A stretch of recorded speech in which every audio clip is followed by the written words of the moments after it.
नमस्कार। जगत गुरु भगवान श्री कृष्ण जी के चरणों में कृतज्ञता पूर्वक वंदन करता हूँ। सनातन संस्था एवं हिंदू जनजागृति समिति की ओर से धर्म संवाद के इस विशेष कार्यक्रम में मैं कार्तिक सालुंके आप सभी का हार्दिक स्वागत करता हूँ। बंधुओं, पिछले कुछ दिनों से हमने भारतीय प्राचीन शिक्षा व्यवस्था के बारे में चर्चा की। यह शिक्षा व्यवस्था किस प्रकार से प्रगति है हमने समझ कर लिया। उसके उपरांत इस शिक्षा व्यवस्था को किस प्रकार से नष्ट कर दिया गया ये हमने समझने का प्रयास किया। स्वतंत्रता के उपरांत भारत में जो एक नई सरकार स्थापित हुई थी, उन्होंने भी वामपंथी विचारधारा को लेकर यह हमारी गुरुकुल शिक्षा पद्धति को किस प्रकार से दुर्लक्ष्य किया और हमारी शिक्षा पद्धति को दूर रखकर एक मैकॉले शिक्षा पद्धति हम सभी पर थोप दी, जिसके कारण हम हमारे धर्म से दूर चले गए और उन पाश्चिमात्य लोगों की फिर से हम गुलामी की ओर हमारे युवा बढ़ गए हैं। ये हमने जान कर लिया। इसी विषय से संबंधित हम कुछ महत्वपूर्ण जानकारी यहाँ पर हम समझ कर लेने वाले हैं। ये षड्यंत्र किस प्रकार से हुआ और ये अभी तक उसका परिणाम हमारे जीवन पर कैसे हो रहा है, ये किसने किया, क्यों किया और ये कैसे हो रहा है, ये आज के धर्म संवाद में हम समझ कर लेने वाले हैं। हमारे साथ हिंदू जनजागृति समिति के राष्ट्रीय मार्गदर्शक सद्गुरु डॉक्टर चारुदत्त पिंगले जी उपस्थित हैं। मैं उनके चरणों में कृतज्ञतापूर्वक वंदन करता हूँ। सद्गुरु डॉक्टर पिंगले जी, वामपंथी शिक्षा का प्रभाव आज भी हमें दिख रहा है। जब सावन के महीने में शिवपिंडी पर दूध चढ़ाया जाता है, उस समय वो दूध उधर चढ़ाया नहीं जाना चाहिए, गरीबों में बांटने के संदेश प्रारंभ हो जाते हैं। उसी प्रकार जब होली आती है या रंग पंचमी आती है तो जल का दुरुपयोग हो रहा है, ऐसे एक दुष्प्रचार शुरू हो जाता है। लेकिन इसके विरुद्ध अगर बकरी ईद आती है, उस समय में जो पशुओं की हत्या की जाती है, निर्मम हत्या होती है, उसमें होने वाला जो प्रदूषण होता है, तो इसके बारे में पेटा जैसे भी प्राणियों की जो प्रेमी संगठन है, तो ये भी कुछ बात नहीं कहती है। तो क्या इसमें हिंदू विरोधी ही ध्यान में आता है क्या? तो ये षड्यंत्र क्या है, इसके बारे में आप हमारे दर्शकों को बताएं।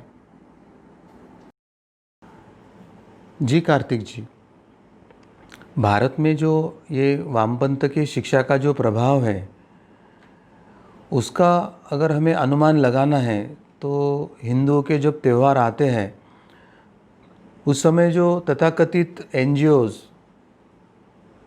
हिंदू त्योहारों के विरोध में जो कार्य शुरू करते हैं, या पेटा जैसी संस्था या पशु बलि के संदर्भ में बात करती है, या उस समय मीडिया और सभी प्रकार के एक हिंदू विरोधी शक्तियाँ एक ज्ञान का उपदेश देने का प्रयास करते हैं, तो इन सभी बातों से ये वामपंथ का प्रभाव, वामपंथी शिक्षा का प्रभाव कैसे हो रहा है वह हमें समझ कर लेना होगा। कई सालों से भारत के विद्यालयों में यह पढ़ाया जा रहा था कि भारत एक त्योहारों का देश है, परंतु अंग्रेज़ों ने 1857 के क्रांति के बाद भारत की शिक्षा और संस्कृति नष्ट करने का एक नया ही तरीका अपनाया था। चर्च के इशारे पर हिंदुओं को उनके ही धर्म के विषय में गलत जानकारी देकर उनको अपने स्वधर्म से दूर किया जा रहा था। और यह षड्यंत्र इसलिए किया गया था कि अगर हिंदू उनके स्वयं के धर्म से दूर जाते हैं तो बाद में उनको ईसाई बनाना उनके लिए बहुत आसान हो जाता है। तो मूल यह षड्यंत्र था कि हिंदुओं को भ्रमित करना, हिंदुओं को स्वधर्म से दूर लेके जाना और उनका ईसाई में धर्मांतरण करना।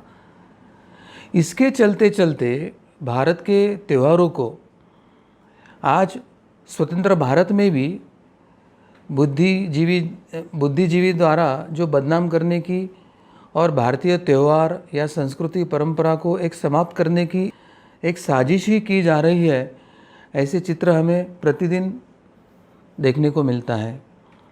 और ये षड्यंत्र में जो मीडिया है, जो वामपंथ के प्रभाव में है और वामपंथ के समर्थन में है और वामपंथी शक्तियों द्वारा जिसका फंडिंग किया जाता है, ऐसे चाहे प्रिंट मीडिया हो या इलेक्ट्रॉनिक मीडिया हो, इन्होंने भी अपना काम अत्यंत बखूबी से किया है। हिंदू त्यौहार आते हैं तो त्यौहार आने से पहले ही इन्होंने त्योहारों के खिलाफ जनमत तैयार करने की एक साजिश शुरू हो जाती है। इन्हें इस तरह से तर्कपूर्ण ढंग से कुछ सूत्र ऐसे रखे जाते हैं कि हिंदू बच्चे भी इनके साथ मिलकर अपने धर्म और त्योहारों को कोसने को नहीं चूकते हैं। इसके कुछ उदाहरण मैं आपको बताना चाहूँगा कि जैसे अगर दिवाली आती है तो दिवाली आते समय ही वायु प्रदूषण का एक ढिंढोरा पीटा जाता है, मगर ये जो नंबर ऑफ व्हीकल्स जो रास्ते पे दौड़ रही है या औद्योगिकीकरण से जो कारखाने जो कार्बन इमिशन कर रहे हैं या कास्टिंग इंडस्ट्री जो वायु प्रदूषण कर रही है, तो साल भर होने वाले वायु प्रदूषण को दुर्लक्षित करके दिवाली के एक दिन के पटाखों के लिए वायु प्रदूषण का मुद्दा लेकर ये अभियान चला देते हैं। मगर उसी समय क्रिसमस के दिन जो पटाखे फोड़कर या तत्सम जो कार्य करके जो वायु प्रदूषण किया जाता है, तो उसके बारे में ये वामपंथी, ये हिंदू विरोधी शक्तियाँ जिनको पाश्चिमात्य या बाह्य देशों से फंडिंग होता है, वे चुप होते हैं। जैसे होली आने की शुरुआत होती है तो पानी बर्बादी का एक प्रक्रिया, एक अभियान लेकर ये शुरू करते हैं कि होली से पानी बर्बाद होता है और पानी का अपव्यय टालने के लिए होली ना खेलें। मगर 2020 के क्रिकेट मैचेस हो या 5 डे मैचेस हो, तो उसके ग्राउंड मेंटेन करने के लिए जो अनाप शराब पानी का उपयोग किया जाता है, 1 लीटर शराब बनाने के लिए जो 15-20 लीटर पानी की आवश्यकता होती है, तो शराब बनाने के लिए जो पानी का अपव्यय होता है, तो उसके बारे में साल भर में कभी चर्चा न करने वाले ये वामपंथी, ये सेकुलरिस्ट, ये हिंदू विरोधी शक्तियाँ होली का एक दिन का त्यौहार आता है तो वो एक पानी बर्बादी का सूत्र लेके अपना अभियान चला देते हैं। और हिंदू बच्चे वो केवल अपने धर्म की नहीं तो उनको राष्ट्र की भी चिंता होती है और राष्ट्र के साथ ये पंच महाभूतों के प्रति भी उनके मन में सम्मान और आदर है। तो साल भर से होने वाले पानी की बर्बादी हो या साल भर का होने वाला वायु प्रदूषण भूलकर वो होली या दिवाली के ही प्रदूषण के बारे में सोचते हैं और फिर अपने धर्म को और अपने संस्कृति और अपने त्योहारों को ही कोसने लगते हैं। तो ये वामपंथी षड्यंत्र में कैसे फंस जाते हैं हिंदू युवा, वह समझ कर लेने की हमें आवश्यकता है। अब शिवरात्रि में पिंडी पर चढ़ाने से दूध बर्बाद होता है, इसलिए दूध मत चढ़ाइए। अब जलीकट्टू में जानवरों पर अत्याचार होता है, इसलिए जलीकट्टू का सेलिब्रेशन ना करें। करवा चौथ यह महिलाओं को नीचे दिखाने वाला त्यौहार है, पुरुषों की तुलना में महिला कम है ऐसे दिखाने वाला त्यौहार है। ऐसे करके सनातन हिंदू धर्म परंपरा का ये जो महिलाओं का पतिव्रत का जो एक त्यौहार है, जिसको हिंदू महिला स्वाभिमान से और स्वेच्छा से और स्वयं का एक व्रत रख के जो करना चाहती है, तो उनके आस्था पर आघात करने के लिए ये फेमिनिज्म के नाम पर ऐसे घृणित आरोप करके त्योहारों को बदनाम करने का प्रयास करते हैं। अब जैसे ही नवरात्रि आती है और नवरात्रि में दुर्गा पूजा का त्यौहार आता है, तो अनेक वर्षों तक तो ये इसके बारे में कुछ नहीं हो रहा था, मगर वर्तमान में कुछ वर्षों से दुर्गा पूजा, नवरात्रि यह दलित विरोधी है ऐसे अभियान छेड़ा जाता है। और दलित विरोधी क्यों? क्योंकि माँ दुर्गा ने दलित महिषासुर का वध किया था। मूलतः वो असुर था, सर्वसामान्य जनता को वो पीड़ा दे रहा था, सामान्य जनता को वो जीवन यापन करना कठिन किया था। तो आज वर्तमान में हमारा ये जो संविधान है, डॉक्टर बाबा साहेब अम्बेडकर ने लिखा हुआ ये जो संविधान है, उस संविधान की भी अगर प्रावधान लगाए जाते हैं तो महिषासुर, इस असुर ने जो गुनाह किए थे तो वो अत्यंत दंडनीय गुनाह थे, मगर उसको एक धार्मिक रंग देकर यह दलित विरोधी है ऐसा बताकर नवरात्रि और दुर्गा पूजा का जो विरोध किया जा रहा है, तो ये अत्यंत अतार्किक, अवैज्ञानिक है। और इसमें केवल हिंदू विरोध, हिंदू त्योहारों का विरोध, हिंदू संस्कृति का विरोध यही वामपंथियों का, सेकुलर या कांग्रेस पार्टियों का षड्यंत्र इसमें दिखाई देता है। और मूलतः इन सबको जो फंडिंग हो रहा है वो विश्व के जो अन्य देश है, ईसाई मिशनरी के समर्थन में है या इस्लामिक प्रचार प्रसार के लिए समर्थन करने वाले जो देश हैं, जो भारत में हिंदुओं का दमन करके हिंदुओं का अपने पक्ष में धर्मांतरण करना चाहते हैं, ऐसे एनजीओ के माध्यम से यह अभियान चलाते हैं, यह हमें समझ में आता है। जैसे श्री राम नवमी आती है या श्री राम जी का कोई त्यौहार आता है, चाहे राम मंदिर का इशू हो या राम मंदिर निर्माण का इशू हो, तो ये वामपंथियों का एक नया रट शुरू हो जाता है। श्री राम आर्य है और उन्होंने दलित जो था वो शंभुक और द्रविड़ राजा था, उस रावण को मारा था। और कितने वर्षों तमिलनाडु में तो द्रविड़ राजा रावण है और रावण को मारना ये द्रविड़ों का अवमान है, इस तरह से चल रहा था।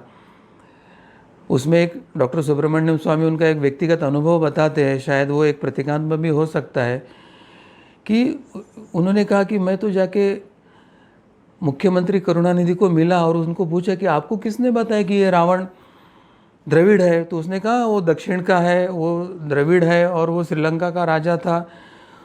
तो डॉक्टर सुब्रमण्यम स्वामी कहते हैं कि आपको पता है क्या, रावण का जन्म दिल्ली के पास जो मेरठ शहर है उस क्षेत्र में हुआ है और वहाँ उसका जन्म हुआ और वो फिर तपस्या के लिए हिमालय में गए थे। और फिर उन्होंने पूछा कि अब मुझे वर मिला है तो सबसे पहले किसको मैं जीतूँ, तो उसका भाई था कुबेर। कुबेर का राज्य श्रीलंका में था, तो धन संपत्ति लूटने के लिए वो दक्षिण में आया था और फिर श्रीलंका में राजा बना था, वो तो दक्षिण क्षेत्र का भी नहीं। तो ऐसा होने के बाद फिर करुणानिधि और वहाँ के जो एक षड्यंत्रकारी जो लोग थे, जिन्होंने रावण को पहले द्रविड़ बना के उसका गुणगान करके राम को विरोध करना शुरू किया, तो अब धीरे धीरे तमिलनाडु में रावण का गुणगान गाना धीरे धीरे कम हुआ है, ऐसे हुए अपना अनुभव बताते हैं। तो इस प्रकार की कई झूठी कहानियाँ समाज में फैलाया जा रहा है और जिसके पीछे कोई तथ्य नहीं, और अगर कोई संदर्भ देते हैं तो ऐसे ग्रंथों के संदर्भ हैं जिसके लेखक भी पाश्चात्य है और जिन्होंने मूल ग्रंथों को विकृत करके अपने मन की कुछ मनगढ़ंत कहानियाँ उसमें डालकर, काल्पनिक परिकल्पनाओं को उसमें डालकर एक ऐसा नया विकृत पुस्तकों का भी उन्होंने निर्माण किया है कि जिसका आधार लेकर ये कहानियाँ फैलाई जाती है। इतना ही नहीं तो भारत की जो राजधानी है दिल्ली, वहाँ पर एक विश्वविद्यालय है, JNU, जवाहरलाल नेहरू विश्वविद्यालय। ये वामपंथ का अड्डा है और वामपंथी गतिविधियों की जो उत्पत्ति या उगम है वो बहुत से बार यहीं से शुरू होती है। तो इस विश्वविद्यालय में अभी कुछ वर्षों से महिषासुर का शहादत दिवस, यानी महिषासुर को जो मारा गया 9वें दिन, नवमी को, और दशहरे में जो विजय पाया गया, तो इधर दशहरे का राम का एक सेलिब्रेशन और रावण दहन का कार्यक्रम होता है और JNU में महिषासुर एक शहादत का दिवस होता है। और रावण का दहन करके राम की लीला और राम का हिंदू महिमा मंडन करते हैं, इसलिए अभी ये वामपंथी JNU के जो अनुयायी हैं उन्होंने रावण लीला का भी प्रारंभ किया है। यानी एक तरह से ये असुरों का समर्थन करने वाली एक असुरों की नई पीढ़ी भारत में निर्माण हो रही है क्या, ऐसे सबके मन में शंका है, ऐसे सबके मन में प्रश्न उपस्थित हो, ऐसा वातावरण इन वामपंथियों ने किया। तो क्या वामपंथी रावण के परंपरा के, असुरी परंपरा के आज के लोग हैं, और क्या हिंदू राम के परंपरा के, देव परंपरा, धर्म परंपरा के लोग हैं? तो इस तरह का एक चित्र इन्होंने निर्माण किया है। और यह जो मैंने अभी कुछ बताया है यह तो कुछ सिर्फ उदाहरण है। इसी तरह से सुनियोजित तरीके से हिंदुओं के त्यौहार हो, हिंदुओं की परंपराएं हो, हिंदुओं की संस्कृति हो, इन सभी के खिलाफ भारतीय युवाओं के मन में जहर भरने का काम ये वामपंथी लोग, ये सेकुलर लोग, या ये जो सेकुलर पार्टियों की राज्यकर्ता है, या ये जो सेकुलर मीडिया है, ये इनकी सबकी साठगांठ इसी जहर भरने के काम में लगी हुई है। और आश्चर्यजनक बात तो यही है कि अगर यह वामपंथी या सेकुलरवादी ये सही में अगर मानवाधिकारवादी है, ये सही में अगर पशु बलि के विरोध में है, या ये सही में अगर महिला के अधिकारों के समर्थक है, तो अगर ईद के अवसर पर बकरे या जानवरों को जो काटने की प्रक्रिया है, तो क्या इन वामपंथी या सेकुलर लोगों ने यह पशु बलि को विरोध करना आवश्यक नहीं था? हलाला जैसी जो कुप्रथाएं है, जिसमें तालाक देने के बाद फिर किसी से शादी करने के बाद फिर उससे तालाक लेने के बाद फिर वो अपने पहले पति के साथ शादी कर सकते हैं, तो ऐसे कुप्रथाओं में महिलाओं के अधिकारों का हनन होता है, यह समझकर क्या इन वामपंथी या सेकुलर राज्यकर्ता जो है, इन्होंने ऐसे कुप्रथाओं का विरोध नहीं करना चाहिए? एक तरफ वायु प्रदूषण की बात करते हैं और दिवाली को पटाखों के उपयोग के लिए जो विरोध करते हैं, वो दूसरी तरफ क्रिसमस हो या नववर्ष हो, उस समय जो बिजली का दुरुपयोग किया जाता है और वो पटाखे फोड़कर जो एक वो उत्सव मनाते हैं, तो क्या इससे प्रदूषण नहीं होता है? क्या ऐसे वायु प्रदूषण का विरोध ये वामपंथी या सेकुलर कांग्रेस पार्टियां है या इनके जो समर्थक मीडिया है, उन्होंने इसका विरोध करना आवश्यक नहीं था? बातें वे केवल हिंदुओं के त्यौहार या हिंदुओं के संदर्भ में ही करते हैं, और इन सभी जो गैर हिंदुओं के जो मुद्दे हैं, यहाँ पर ये जो तथाकथित एनजीओ है, वामपंथी मीडिया है, वामपंथी युवा संगठन है, वामपंथी विद्यार्थी संगठनाएं हैं, यह सब गैर हिंदुओं के, चाहे वायु प्रदूषण हो, पशु बलि हो या कुप्रथाएं हो, उसके संदर्भ में ये गैंग शांत रहते हैं। तो इससे स्पष्ट यह दिखता है कि ये वामपंथी और सेकुलर लोगों का दोहरा चरित्र है। ये दो मुंहों के सांप वालों जैसा इनका चरित्र है, और ये केवल हिंदू के संदर्भ में ही वे चिल्लाते और हिंदुओं को ही बदनाम करने का प्रयास करते हैं।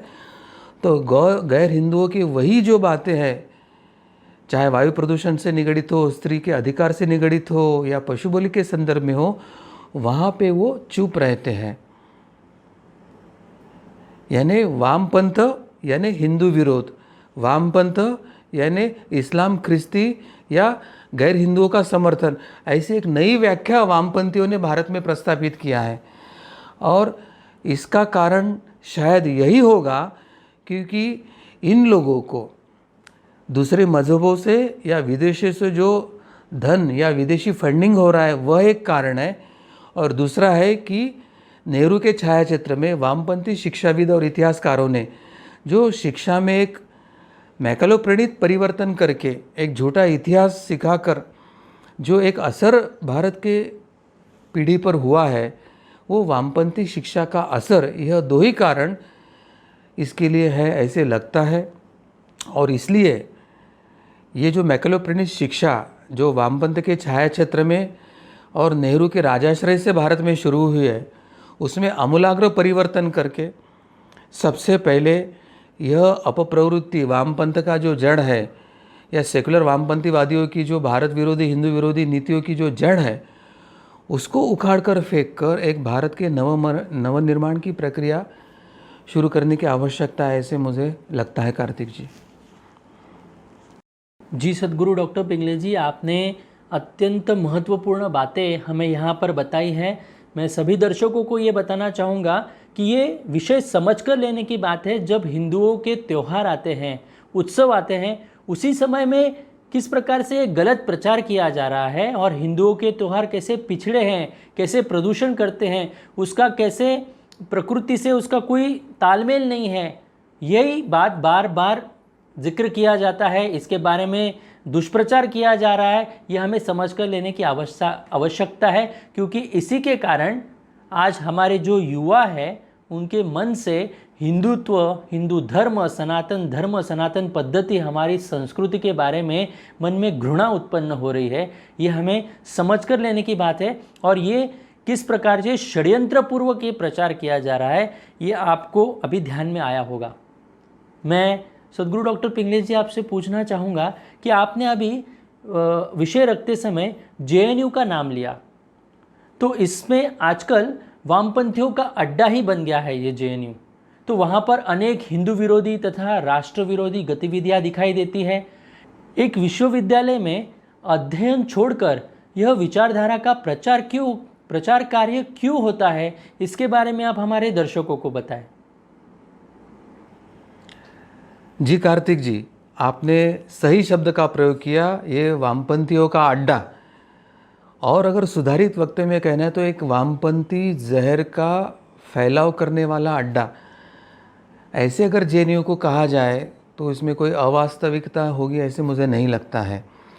और वामपंथी जो जेएनयू में पढ़ रहे हैं वो अपने पढ़ाई का या अध्ययन का कार्य छोड़कर ये ऐसे अन्य क्यों प्रचारों में लगे हुए हैं, वह भी हमको समझ कर लेने की आवश्यकता है।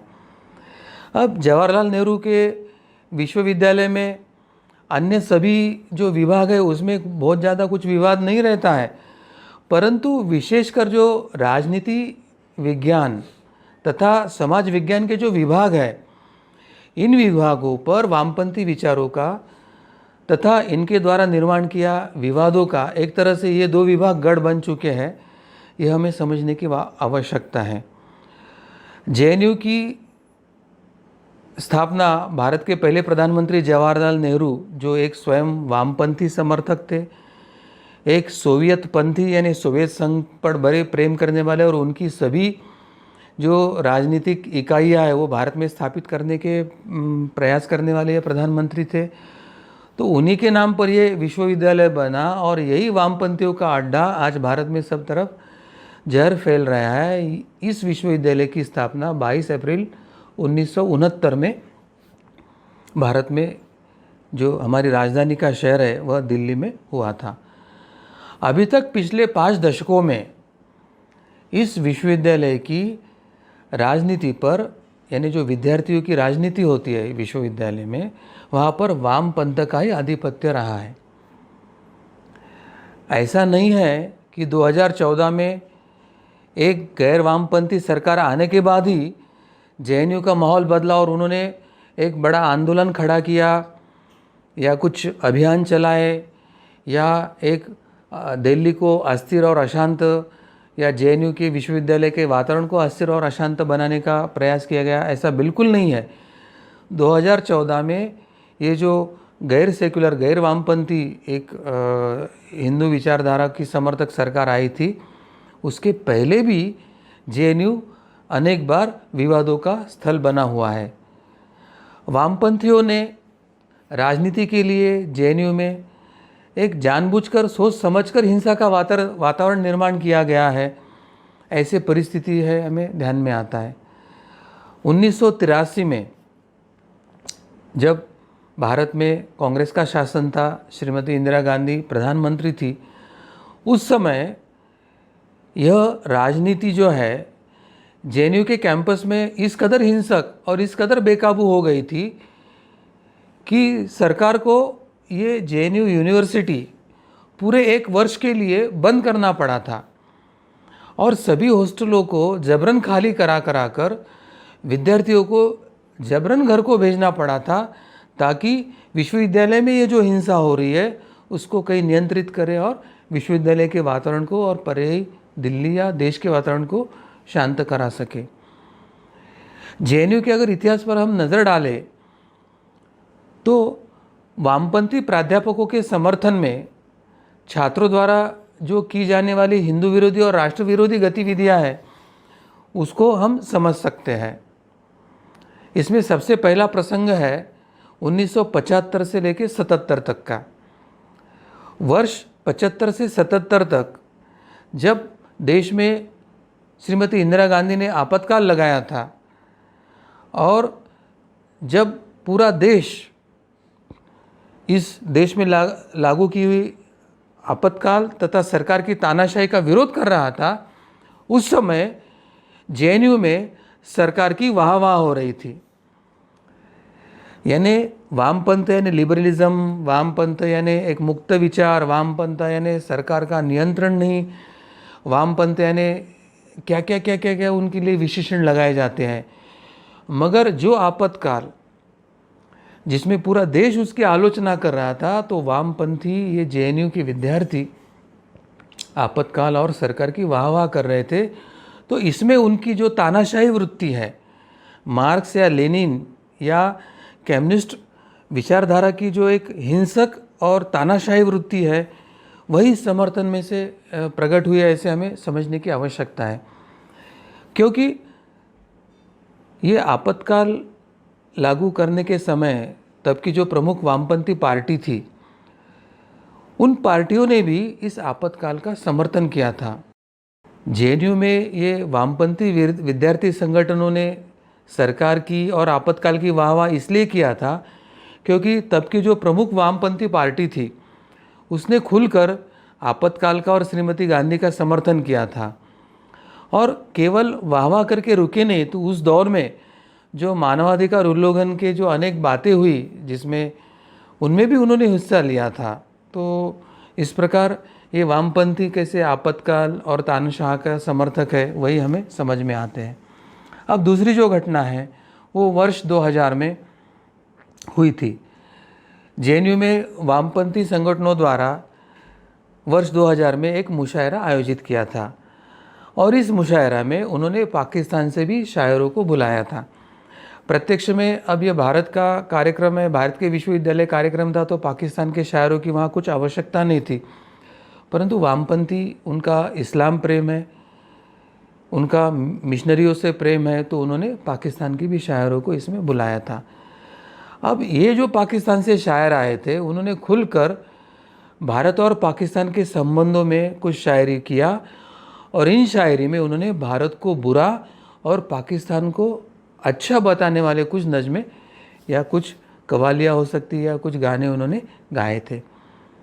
इतना ही नहीं, तो उसके पहले वर्ष जो कारगिल में युद्ध हुआ था और जिसमें भारत विजय होकर उसने पाकिस्तान को परास्त किया था, तो भारत के विजय के बावजूद भी भारत में आकर दिल्ली जैसे शहर में जेएनयू जैसे विश्वविद्यालय के मुशायरा में शायरी में पाकिस्तान से आए हुए शायर युद्ध में भारत को दोषी और पाकिस्तान का गुणगान करने वाले वो शेर पढ़ रहे थे।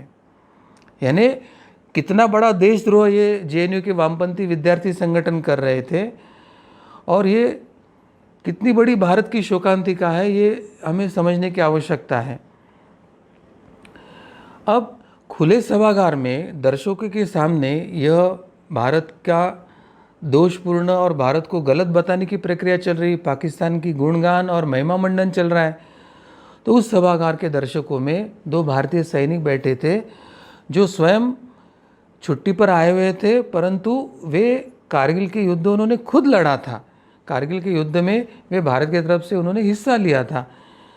तो उनको भारत का यह अवमान सहन नहीं हुआ और अपने शत्रु राष्ट्र पाकिस्तान का गुणगान भारत की धरती पर, भारत की राजधानी में और जेएनयू की विश्वविद्यालय के पटल पर उनको ये पाकिस्तान का गुणगान और भारत को दोषी करार देने का ये कार्यक्रम उन्हें पसंद नहीं आया और उन्होंने वही खड़े होकर उस कार्यक्रम का विरोध किया था।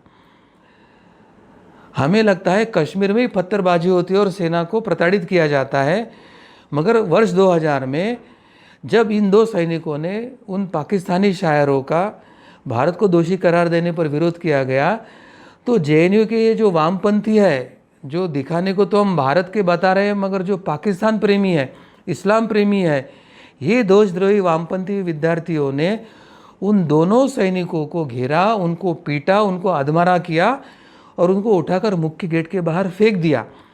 इससे बड़ा और क्या देशद्रोह हो सकता है और वामपंथियों को देशद्रोह क्यों नहीं कहे, ऐसे प्रश्न यहाँ उपस्थित होता है।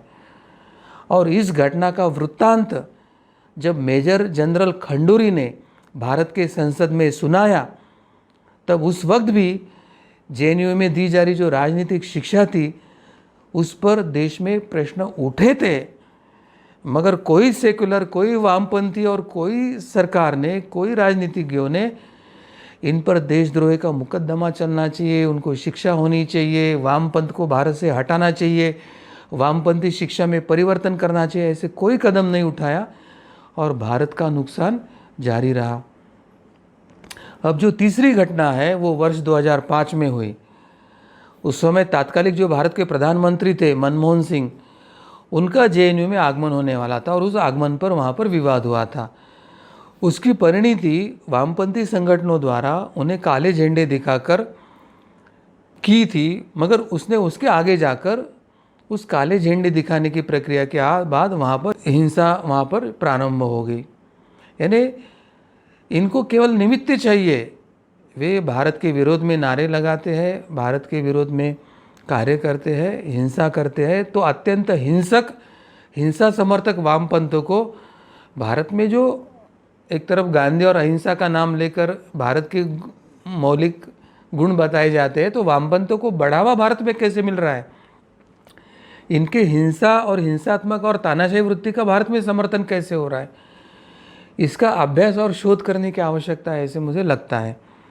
तो वामपंथियों द्वारा जो भारत के उस समय रक्षा नीति का विरोध किया जा रहा था, तो उसके विरोध में यह झंडे दिखाकर हिंसा की गई थी। अब चौथा जो प्रसंग है वो वर्ष 2010 में हुआ था, जब दंतेवाड़ा क्षेत्र में जो नक्सलीग्रस्त क्षेत्र है उसमें जब हमारे सीआरपीएफ के 76 जवानों को माओवादी के एक ही हमले में वीरगति प्राप्त हुई थी, तो ये पूरे देश के लिए अत्यंत दुखद और वेदनादायी घटना थी। जो हमारे वीर जवान अपने परिवार से दूर रहकर देश और समाज और नागरिकों की रक्षा के लिए अपना प्राण अर्पण के लिए जाते हैं, तो एक ही हमले में 76 जवानों का वीरगति प्राप्त होने से मृत्यु हुआ था। और उस समय जब पूरा देश शोक की लहर में था, उस समय जेएनयू के गोदावरी ढाबे पर ये जो वामपंथी विद्यार्थियों के गुट थे, ये जो विद्यार्थियों के तथाकथित वामपंथी नेता थे, इन्होंने इस घटना पर बड़ा जश्न मनाया। और इतना ही नहीं तो डीजे जो बड़ी म्यूज़िक सिस्टम होती है, डीजे चलाकर बड़ी पार्टी किया। ये कौन सा इनकी मानवतावाद है, ये इनका कौन सा मानव प्रेम है? ये तो नक्सली टेररिज्म और एक तरह से आतताइयों का समर्थन है, एक तरह से हिंसा का समर्थन है, एक तरह से ये देशद्रोह है। हमारे सीआरपीएफ के जवान के मृत्यु को ये सेलिब्रेट कर रहे हैं, ये देशद्रोह है। और ये वामपंथ को भारत में राजाश्रय मिलता है, ये वामपंथी विचारधारा को शिक्षा के अधिकार और सूत्र मिलते हैं। हमारी शिक्षा हो या महत्व के नीति निर्धारण में हो, प्रशासन में हो, न्याय व्यवस्था में हो, राजनीति में हो, ये वामपंथों को बड़े अधिकार दिए जाते हैं और वामपंथ का गुणगान किया जाता है। तो भारत किस दिशा में जा रहा है, हमें ये चक्र उल्टा घुमाने की आवश्यकता है। अब पांचवी जो मैं घटना बताने जा रहा हूँ वो वर्ष 2013 की है। जेएनयू में एक अजीब तरह का कार्यक्रम हुआ और जिसको वामपंथियों, ये विद्यार्थी नेता थे, उन्होंने उसको महिषासुर पूजन दिवस का नाम दिया। यानी वर्ष 2013 के पहले भारत में नवरात्रोत्सव दुर्गा पूजा को कहीं बुरा नहीं माना जाता था और महिषासुर मर्दिनी दुर्गा देवी का कहीं धार्मिक या जाति आधार पर उसको विरोध नहीं किया जाता। मगर वर्ष 2013 में दुर्गा जो महिषासुर का वध करती है, तो उसका निषेध करके महिषासुर पूजन दिवस का कार्यक्रम वामपंथियों ने मनाना शुरू किया। और इस दिन जेएनयू में एक पर्चा बांटा गया था और इस पर्चा में हमारी जो आराध्य देवी दुर्गा है उसके लिए अकल्पनीय अपशब्दों का प्रयोग किया है। एक तरफ भारत के ये जो वामपंथी है, हिंदू विरोधी वामपंथी है, जो भारत के धर्म, परंपरा, संस्कृति, इतिहास को नष्ट करके वामपंथी परंपरा को स्थापना करना चाहते हैं। दूसरी तरफ बंगाल में जब हिंदुओं का भी प्राबल्य बढ़ रहा है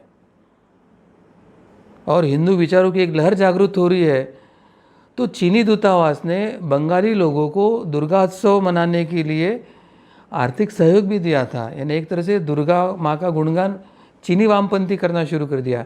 कम्युनिस्ट पार्टियों ने दुर्गा देवी के पंडाल में जाकर नवरात्रियों में अपनी हाजिरी लगाना शुरू किया। ममता बनर्जी ने भी 1-2 करोड़ दुर्गोत्सव को देने के लिए प्रयास किया। तो एक तरफ वोटों की राजनीति के लिए, दुर्गोत्सव के लिए ये धन देना शुरू कर रहे हैं और दूसरी तरफ से आराध्य दुर्गा देवी के लिए अकल्पनीय अपशब्दों का प्रयोग करके जो एक धर्म, संस्कृति, परंपरा और हमारे त्योहारों पर एक आघात करने का ये वामपंथ प्रयास कर रहे हैं। तो ये एक षड्यंत्र के तहत हो रहा है, हमें समझने की आवश्यकता है। अब अगला मैं छठवां जो प्रसंग आपको बताने जा रहा हूँ वो वर्ष 2016 का है। एक आतंकी था अफजल गुरु। इस अफजल गुरु ने अपने अताताई लोगों के साथ पाकिस्तान और अन्य आतताई संगठनों के माध्यम से उन्होंने हमारे संसद पर हमला किया था और उस आतताई आतंकी अफजल गुरु को फांसी की सज़ा हुई थी। तो उसकी जब बरसी थी तो उसके बरसी के दिन जेएनयू में एक बड़ा कार्यक्रम का आयोजन हुआ और उस बरसी के दिन क्या नारा लगा, कितना बड़ा देशद्रोह हुआ था, क्या भारत विरोधी नारा लगा। क्या ये वामपंथ भारत समर्थक है या भारत विरोधक है? हिंदू विरोध भारत विरोध ये वामपंथ का तत्व बन गया है। जेएनयू में यह नारा लगा था, भारत तेरे टुकड़े होगे इंशाअल्लाह इंशाअल्लाह। और ये जो घटना हुई थी ये केवल भारत तक सीमित नहीं थी, तो पूरे विश्व में वो विश्व स्तर पर पहुंच गई थी। यानी ये वामपंथ अब हिंदू विरोध के साथ भारत विरोध कर रहा है और वो चाहता है कि भारत के टुकड़े हो। ये दोषद्रोही वामपंथी ये विद्यार्थी संगठन है, उस पर क्या कार्रवाई हो, उनको क्या शिक्षा हुई। और यह ज़रूर मैं याद दिलाना चाहूँगा कि ये जो देश विरोधी नारे हैं वहाँ लगे, उनमें से और एक नारा था। एक तरफ जहाँ पहले भारत तेरे टुकड़े होगे कहा गया, तो दूसरा जो नारा लगा था, कश्मीर के आज़ादी तक जंग रहेगी जंग रहेगी, भारत के बर्बादी तक जंग रहेगी जंग रहेगी। ये वामपंथ भारत के टुकड़े करना चाहता है, कश्मीर को आज़ादी दिलाना चाहता है। भारत तेरे टुकड़े होगे, कश्मीर के आज़ादी तक जंग लड़ेंगे, भारत के बर्बादी तक जंग चलेगी। तो ये जो भारत सरकार के खिलाफ, भारत देश के खिलाफ जो जंग का ऐलान किया है, उस वामपंथ पर प्रतिबंध क्यों नहीं हुआ? इस वामपंथ विचारधारा के विद्यार्थियों को पकड़ के अंदर क्यों नहीं किया गया? यह प्रश्न अनुत्तरित रहता है। सोचिए भारत में किस तरह के आस्तीन के सांप पाल कर रखे हैं। भारत के जो बहुसंख्यक करदाता है वो हिंदू नागरिक है और भारत के करदाताओं के पैसों पर ये विश्वविद्यालय चलते हैं। उनके ही जो टैक्स के पैसे होते हैं उसमें इनको स्कॉलरशिप दी जाती है और जिन भारत के करदाताओं के पैसों पर ये सीखने वाले छात्र हैं वो भारत के बर्बादी की मांग करते हैं, वो कश्मीर के आज़ादी की मांग करते हैं, भारत के टुकड़े हो ऐसे मांग करते हैं और इन पर कोई कार्रवाई नहीं होती और इनके विचारों को एक खुली छूट इस देश में मिली है। यह भारत का दुर्दैव है। आज हमें ऐसे राजा की आवश्यकता है जो देशद्रोह को कुचले, भारत विरोधी विचारों को कुचले और भारत के जो सर्वसामान्य जनता है उनको अपने देश के प्रति प्रेम, आस्था और वो जो चाहते हैं सुजलाम सुफलाम देश बने, उनको वो संरक्षण दे। उनके कर के पैसे किसी अतिरेकी या आतताई को सिखाने में विश्वविद्यालय में व्यर्थ ना हो, इस प्रकार का राजा और राज्यकर्ता हमें अपेक्षित है। तो ये जेएनयू का इतिहास है। भारतद्रोही, देशद्रोही, हिंदूद्रोही, अलगाववादी समर्थक, पाकिस्तान समर्थक, ये अगर वामपंथ है तो उसको भारत में स्थान क्यों? ऐसे प्रश्न हर भारत के मन में अगर नहीं आता है तो कहीं तो हम राष्ट्र के संदर्भ में निष्क्रिय है, कहीं तो हम राष्ट्र की सुरक्षा और राष्ट्र के हित में कार्य करने में हम निष्क्रिय है। यह समझने की आवश्यकता है। अगला जो 7वां प्रसंग मैं आपको बताना चाहता हूँ, मार्च 2020 में जेएनयू में वहाँ पर एक जो मार्ग था उस मार्ग का नामकरण वीर सावरकर के नाम पर रखकर वीर सावरकर मार्ग ऐसा रखा गया था। उसी रात्रि में उसी मार्गदर्शक जो पथदर्शक जो वीर सावरकर मार्ग था उस पर सबसे पहले काला रंग लगाया गया और फिर उसको दूसरा नामकरण इन विद्यार्थियों ने किया, वामपंथी विद्यार्थियों ने किया और नाम क्या दिया? बैरिस्टर मोहम्मद अली जिन्ना मार्ग। यानी जैसे वामपंथ इस्लाम समर्थक है वैसे वामपंथ भारत विरोधक और पाकिस्तान समर्थक है, क्योंकि पाकिस्तान के निर्माता बैरिस्टर मोहम्मद अली जो पहले प्रधानमंत्री थे उसका नाम वे जेएनयू को रास्ते को देना चाहते हैं। तो ये वामपंथ का देशद्रोह, पाकिस्तान प्रेम, इस्लाम प्रेम प्रकट होता है, परंतु इनके ऊपर कार्रवाई नहीं होगी क्योंकि संविधान और ये जो कानून जो चल रहे हैं वो 1860 के जो अंग्रेज़ों ने बनाए हुए हैं और जो भारतीय विचारों को, भारतीय परंपरा के, भारतीय संस्कृति और शिक्षा इनकी दमन के लिए जो बनाया गया, भारत के स्वतंत्र समर को दबाने के लिए जो कानून व्यवस्था की गई है, उस 1860 के कानून को अंग्रेज़ों ने भारत के संविधान में घुसाड़ने की जो नीति नियम अपनाई थी, उसका आज ये परिणाम है कि केंद्र सरकार, राज्य सरकार, सबके हाथ में सत्ता तो है मगर इस पर कार्रवाई नहीं करे, क्योंकि फ्रीडम ऑफ एक्सप्रेशन, यानी आप देशद्रोह करो, भारत के टुकड़े की मांग करो, अतिरेकों का समर्थन करो, पाकिस्तान का समर्थन करो, कश्मीर के आज़ादी की बात करो, मगर आपको देशद्रोही नहीं कहा जाएगा। यह है हमारे कानून का इंटरप्रिटेशन। जिसने भारत माता के टुकड़े किए उस बैरिस्टर मोहम्मद अली जिन्ना का नाम देने का ये पाप इन वामपंथियों ने जेएनयू में वर्ष 20 में मार्च में, तो यह कितनी गंभीर बात है, ये कितनी गंभीर समस्या है इस देश में।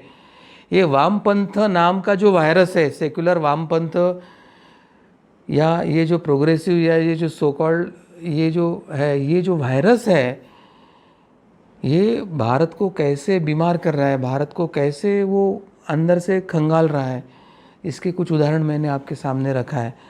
अब ऐसे कई सारी घटनाएं हैं और सभी घटनाओं पर हम चर्चा तो नहीं कर सकते हैं, परंतु जेएनयू को केंद्र बनाकर ये राजनीति करने वाले ये जो कुटिल शक्तियाँ है, वामपंथी शक्तियाँ, ये जो सेकुलर शक्तियाँ है, ये भारत देश की एकता और अखंडता के लिए संकट है। ये भारतीय एकता और अखंडता के लिए ये एक आह्वान है, क्योंकि इनकी भारत देश के साथ ना तो आस्था है, भारतीय संस्कृति पर इनका कोई आस्था है, ये ना तो इनकी भारतीय संविधान पर आस्था है। ये वामपंथी सेकुलर लोग भारत की आस्था, संस्कृति तथा भारत के संविधान, इन तीनों को नष्ट करने के लिए जेएनयू के इस विद्यार्थी वामपंथी विचारों के प्लेटफॉर्म का वो उपयोग कर रहे हैं। और यह भारत में अलगाववाद, भारत के विभाजन, भारत के टुकड़े या इस्लाम और मिशनरियों के समर्थन का जो एक बड़ा षड्यंत्र चल रहा है, वो उसकी जड़ भी है। यह समझकर लेने की आवश्यकता है, ऐसे मुझे लगता है कार्तिक जी। ये जो मैकॉले प्रणीत शिक्षा व्यवस्था है, वामपंथ समर्थित जो भारत की शिक्षा प्रणाली या पाठ्य पुस्तकों का जो अभ्यासक्रम है, या वामपंथ का जो हिंदू विरोध है, जो भारत की संस्कृति, परंपरा या उसकी आस्था या इतिहास, इन पर आघात कर रहे हैं, तो वामपंथ के विरोध का जो संघर्ष है वो एक वैचारिक और बौद्धिक संघर्ष है।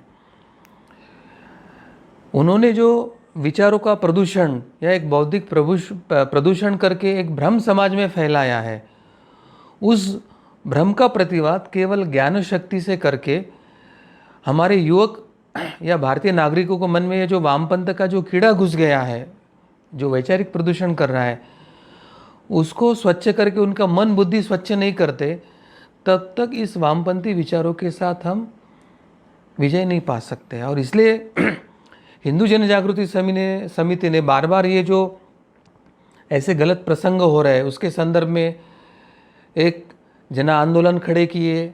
राष्ट्रीय हिंदू आंदोलन के नाम से अनेक संगठनों, अनेक व्यक्तियों, अनेक बुद्धिजीवियों, अनेक विचारों को साथ में लेकर हमने एक सामूहिक रूप से आंदोलन चलाए। ये जो देशद्रोह हो रहा है, ये जो गलत नारे लग रहे हैं, जिसके कारण एक फुटीरता का संदेश जा रहा है, एक आतंकी समर्थन का संदेश जा रहा है, एक पाकिस्तान या इस्लाम प्रेम का संदेश जा रहा है, एक भारत विरोध का, हिंदू विरोध का संदेश जा रहा है, एक कश्मीर के आज़ादी का यानी कश्मीर के टुकड़े करने का संदेश जा रहा है, या भारत तेरे टुकड़े करेंगे यानी भारत के अंतर्गत विखंडन का संदेश जा रहा है। तो ये वामपंथ कैसा हिंसक है, ये वामपंथ कैसे मानवतावादी विरोध है, ये वामपंथ कैसे दोहरे मुँह वाला, दोहरे चरित्र वाला है। वो हिंदुओं को जहाँ विरोध करता है तो उसी बातों के लिए वो इस्लाम या ख्रिस्ती अगर घटना होती है तो उसके समय वो तो चुप रहता है या तो समर्थन में आता है। इनकी नीतियाँ कैसे हमारे पारंपरिक विचार या हमारे पारंपरिक दृष्टिकोण या पारंपरिक सिद्धांतों के विरोध में है। तो यह सब बातों के बारे में समाज में धर्म शिक्षा देने की आवश्यकता है। मैकॉले ने जो षड्यंत्र किया था, अंग्रेज़ों ने भारत से जो अहवाल लिखकर जो शिक्षा या समाज की स्थिति को इंग्लैंड में भेजा था और जो ब्रिटिश संसद के लाइब्रेरी में उपलब्ध थे, उनके आधार पर ये जो द ब्यूटीफुल ट्री ये जो श्री धर्मपाल जी ने लिखा हुआ पुस्तक है, ग्रंथ है, उसके आधार पर समाज में बुद्धिजीवी वर्गीयों को अवगत कराना, युवकों को सच्चा इतिहास बताना, युवकों को ये मैकाले का क्या षड्यंत्र था, ये वामपंथियों का क्या षड्यंत्र है, वो कैसे डिवाइड एंड रूल पॉलिसी अभी भी भारत में लागू रखते हैं। स्वतंत्रता के बाद भी डिवाइड एंड रूल अंग्रेजी की पॉलिसी भारत में शुरू है। स्वतंत्रता के बाद ही मैकाले की जो शिक्षा व्यवस्था है वही भारत में चालू है। स्वतंत्रता के बाद ही 1860 के अंग्रेज़ों के कानून भारत में लागू है। तो भारत में अभी स्वतंत्रता हुई नहीं, केवल सरकारें बदली है, नीति नियम और वही चल रहे हैं जो अंग्रेज़ों के थे। सिर्फ अंग्रेज़ भारत छोड़ के गए और उनके पाश्चात्य विचारों के जो पिट्ठू थे भारत में, उनके हाथ में सत्ता दे के गए और उन्होंने पाश्चात्य अंग्रेज़ी के विचारों को ही भारत में जारी रखा है। तो आज समग्र परिवर्तन जो है वो स्व के संदर्भ में होना है। हमें स्व शिक्षा प्रणाली चाहिए, हमें स्व सच्चा गौरवशाली इतिहास अध्ययन करना है, हमें स्व संस्कृति का जतन करना है, हमारा स्व पारंपरिक जो विज्ञान है उसको यहाँ पर लागू करना है, हमारी स्व राजनीतिक या स्व राजधर्म है उसको यहाँ पर लागू करना है।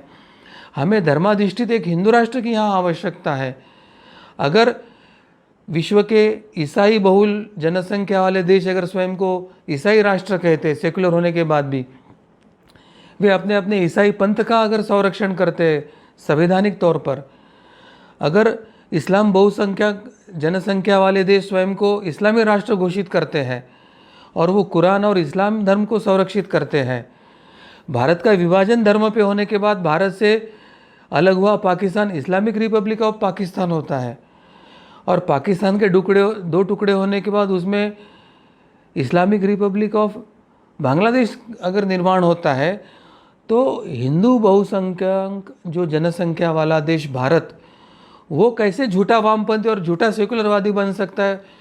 हिंदू बहुसंख्यक का ये जो भारत देश है वो हिंदू राष्ट्र ही होना चाहिए।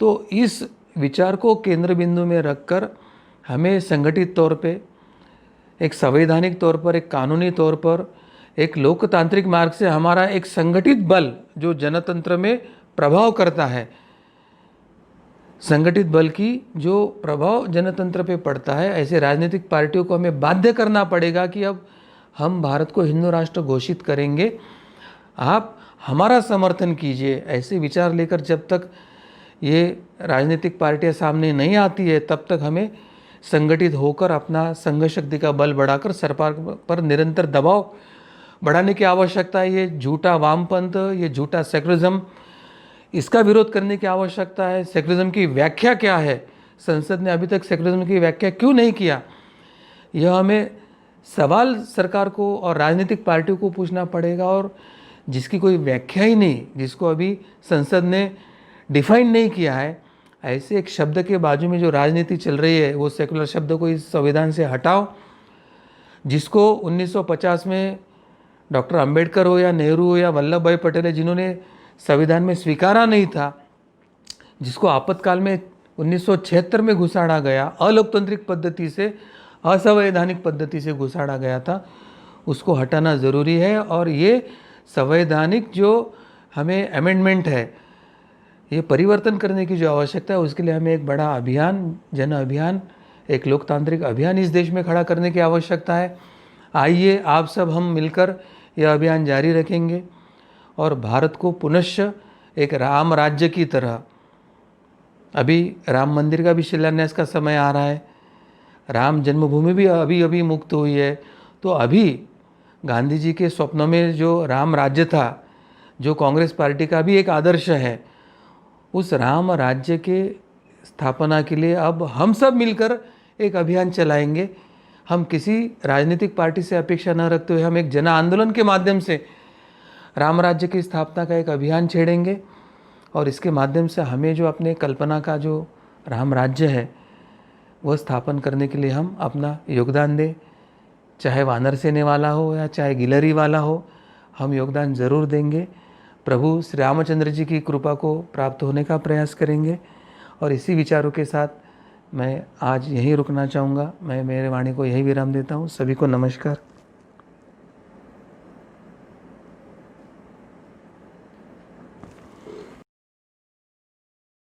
जी सद्गुरु डॉक्टर पिंगले जी, आपने अभी जेएनयू के बारे में जो सत्यता, जो सत्य परिस्थिति हम सभी के सामने रखी है, ये अत्यंत चिंताजनक है। आज तक हमें इन सभी के बारे में पता नहीं था। देश की राजधानी में जेएनयू जैसे विश्वविद्यालय में किस प्रकार से वो एक वामपंथियों का अड्डा बन चुका है, और अभी से नहीं तो गत कितने सालों से इसकी स्थापना होने के उपरांत से ही इस प्रकार से ये हिंदू विरोध का या वामपंथ का प्रचार कर रहे हैं, यह गलत गलत धारणाओं का प्रचार कर रहे हैं, राजनीति का प्रचार इसमें हो रहा है। ये तथ्य आज हमारे सामने आए हैं।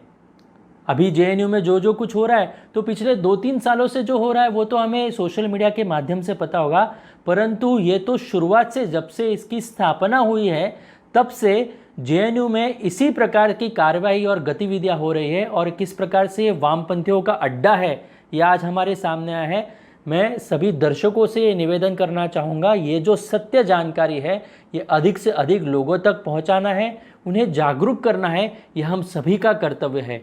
बंधुओं, ये सत्य परिस्थिति अधिक से अधिक लोगों तक पहुंचाने के लिए आप सभी ये जो मालिका देख रहे हैं, धर्म संवाद का कार्यक्रम देख रहे हैं, इसको अधिक से अधिक शेयर कीजिए, महत्वपूर्ण लोगों को, आपके परिचित लोगों को बताइए, ताकि उन्हें भी ये सत्यता पता चले कि आज देश की राजधानी में इस प्रकार से ये गतिविधियां हो रही है, और ये इतना दुर्दैवी है हम सभी के लिए। इसके लिए हम सभी को अभी खड़े होना पड़ेगा, इसका विरोध करना पड़ेगा।